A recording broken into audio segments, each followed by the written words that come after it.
Assalamualaikum warahmatullahi wabarakatuh and a very good day. My team will present Memory Forensic for ITT593 group project. This is our group members. My name is Muhammad RASHID bin AWALUDIN and my friend Muhammad AIMAN bin SARMIDE, Mizan Zaini bin Muhammad Mustaqim and one Iqmal Danial bin one NAZRI. In this assignment, we use Volatility 2.6 to investigate a suspicious memory file called malware.vmem. Our goal was to find signs of malware infection by analyzing the system's volatile memory. Memory forensics helps detect malware that hides inside legitimate processes. We use volatility plugins to check the system profile, running processes, injected code, and possible network activity. This helps us identify the malware and understand how it tries to avoid detection. For our objectives, first, to explore and understand the fundamentals of memory forensics. Second, to learn how to acquire system memory using tools like dumpit. Third, to install and apply volatility on Windows for memory analysis. And fourth, to investigate a malware-infected memory dump and identify forensic evidence such as OS details, malicious processes, suspicious connections, and malware characteristics. In this task, our group focused on the practical setup of memory forensic tools. This includes installing volatility on a Windows system and using dumpit to perform memory acquisition. Assalamualaikum warahmatullahi wabarakatuh. My name is Muhammad Rashid bin Auluddin and I'm going to present on how to install Volatility on Windows. So for the first step, we need to download Volatility 2 standalone executable from this link, releases, and as I show in the snapshots with the red circle, that is the zip file for Volatility 2. So the second step is after extracting the zip file, go to file directory of volatility underscore 2.6 underscore win64 underscore standalone.exe where the executable file is located and run cmd from the address bar.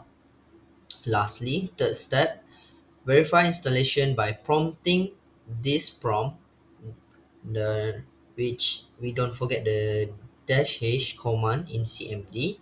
Expected result is a volatility 2 help menu should pop up. So the evidence that I have snapshot is the help menu that have pop up after that I prompt this prompt. Assalamualaikum warahmatullahi wabarakatuh. My name is AIMAN and today I'm going to present imaging the RAM using dumpit tool. First step, open dumpit and type Y to start the RAM dump process.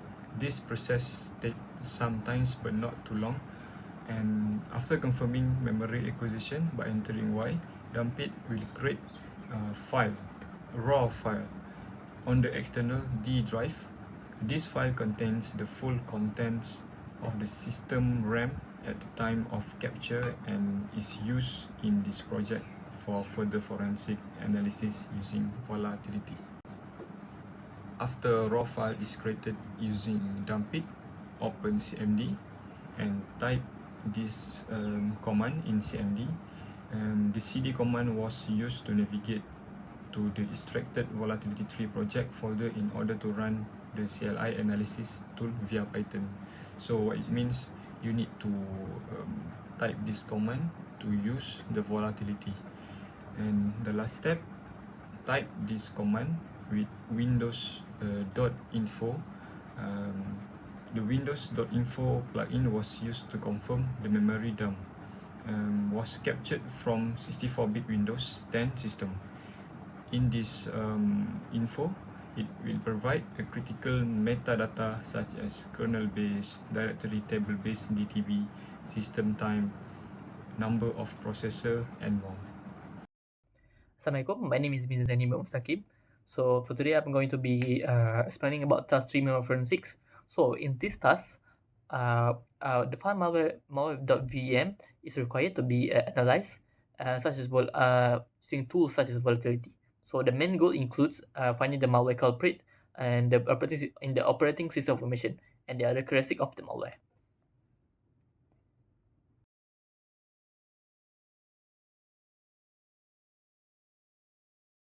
Right. So for the first step, which is the determining the profile. So the command executed, which is volatility 2.6 to standard.eic dash f malware.vm image info. So as you can see, the output is below, and what are the findings that we can find is for the machine operating system is that the image info tool and the command was used to get the following output. So the first one, which is suggested profile, which is the WinASP 2x86 and WinASP 3x86. So this is where the WinXP SP2X 86 was initiated.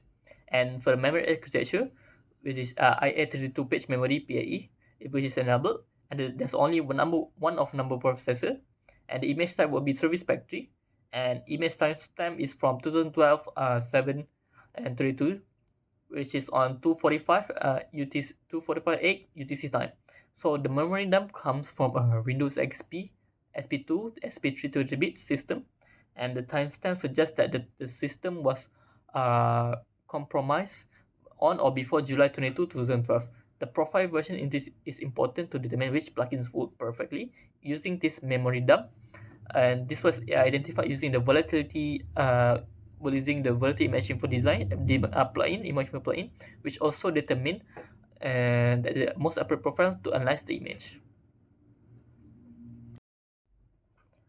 So the second step, which is the process listing, and the command executed is volatility underscore 2.6 underscore win64 underscore standalone.exe dash f malware.vem dash profile equals to win sp2x 86 ps list. So the output is shown below, and what the findings we can see is that it is actually an infected processes, and the tools were used to find this is malfind, which is to finding the suspicious malware and memory patterns, and on the other hand proc dump for dumping the desired process, and virus total for scanning the files for malware. So the inventor PID is 608, and the process name is winlogon.exe. And some of the notes you can write is memory regions with patch underscore execute underscore read write. And the nodes and other than that is empty or obfuscated code regions evaluation technique. Lastly, the dump executable co8.exe were flagged as Trojan get by 24 different engines on virus total. And continue. The process winlogon.exe, which is PID08, was found to contain multiple memory regions marked as patch execute underscore read write, which is suspicious in itself. These regions contain mostly empty or obfuscated data, which is typical of process hollowing packet or pack malware payloads. So after dumping and uploading the process memory to virus total, it was detected as Trojan.gen by 24 out of 71 engines. Thus, this confirms it as a primary malware infection in the system. So I'm going to pass my next teammate, which is Iqmal, for the step number 3. Assalamualaikum warahmatullahi wabarakatuh. My name is Iqmal Danial bin NAZRI, and I'll be explaining the third step in this process. So it's to observe the current process tree running in the captured RAM memory. So this is done via using a plugin called PS3 in the volatility tool, and the command is shown on the screen. So basically, the output we got is shown on the left there, and to explain it, basically it's totally just appear to be normal, except for maybe two processes named WUAUCLT.exe, which was running simultaneously, and an Adobe Reader application using the name reader underscore sl.exe running under explorer.exe, which are not is not really telling us anything. It could either be legitimate or malicious. We do not know yet thus far. Okay, as a side note, there was an attempt to check any suspicion connections made as per the assignment's instruction. But unfortunately, the NetScan plugin in Volatility tool does not work in Windows XP images due to lack of TCP/IP support in XP's kernel structures. So basically, it was attempted, but uh, we were not able to use the plugins at all, and we were not able to check at all if there was any suspicions connections made. Now I'm explaining a pretty important step in the whole project, and it's to check for any injected code at all using a plugin called molfind or malfind whatever in this volatility tool. So in the screen, it's shown that on the left there, a process detected called csrss.exe with program ID 584. And a red flag that is shown here is that this program has both read and write permissions at the same time at the time of memory capture. Normally, applications only are supposed to have only read or write or so on. So this program has both simultaneously. So the second process that I'll be explaining in the output is winlogon.exe with a program ID 608. Again, it has both permission running, read and write, running simultaneously, and it also has some obfuscation in its code, which is very, very suspicious. So we can see there that deleted blocks of code only filled with zeros and empty code. Again, to explain more about the injected code detection using Malfind, firstly, as we saw, csrss.exe, there was really no legitimate or real reason at all for such a program to have both read-write permission at the same time running on the memory. So this is a red flag. And secondly, winlogon.exe, it's showing major signs of a hollow process or injected code. As we saw, the blocks of code was just filled with zeros, which is not supposed to be at all. And thirdly, a process called explorer.exe, it's likely to be an injected executable or DLL. And lastly, reader underscore sl.exe. Again, it showed a strong indicator of code injection. Okay, so we have identified a few suspicious processes, especially the program ID 584 and 608. So we needed to dump the processes into our operating system and scan them. So we used proc dump, a plugin for volatility, to dump each of these processes. And so those are the outputs, two exe files, and the right hand of the screen shows the virus total scan of one of the program ID 584, or known as csrss.exe, and it came out clean, just clean. However, on the other hand, for program ID 608, or also known as willnogon.exe, virus total detected a lot of Trojan related detection or label. So it scored a high score of 24 over 71. And the main threat that through virus total detected in this malware is named Trojan.gehn or GAN. So it's this malware is basically disguised as winlogon.exe, and a Trojan is basically the malware itself. And it infected all the other process and injected its code, obfuscated its code to try to be undetected, and so on. As far as for the characteristics of the malware, firstly, of course, as we saw, it's memory injection. So the malware code was injected into a trusted critical Windows system process called winlogon.exe. So of course, this is to avoid detection. Secondly, as we saw, executable and writable memory pages.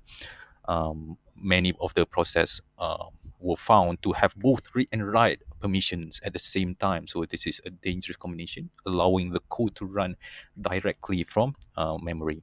Thirdly is the obfuscation or dormant payload. Again, like we saw, big chunks of code were just filled with zeros, which was basically very, very suspicious. And this code is only activated during certain events, likely. Lastly, masquerading. Again, malware hid inside a trusted name process called winlogon.exe, and this is, of course, again, to avoid suspicion. For the project's conclusion, by analyzing the captured memory file called malware.vmem, we found that the infected system was running Windows XP Service Pack 3, and it is a 32-bit system. So by using a memory forensics tool called Volatility, we have identified the program ID 608 or winlogon.exe as the culprit infected process. So this is confirmed by virus to be a Trojan named Trojan.gehn or GEHN. Even though we could not examine the network connections due to the tool limitations and also Windows XP, we still found a very suspicious behavior such as process hollowing, code obfuscation, and persistent within a trusted system process. So this investigation shows that memory forensics is very important and very crucial for detecting threats that traditional antivirus tools may not detect. Thank you.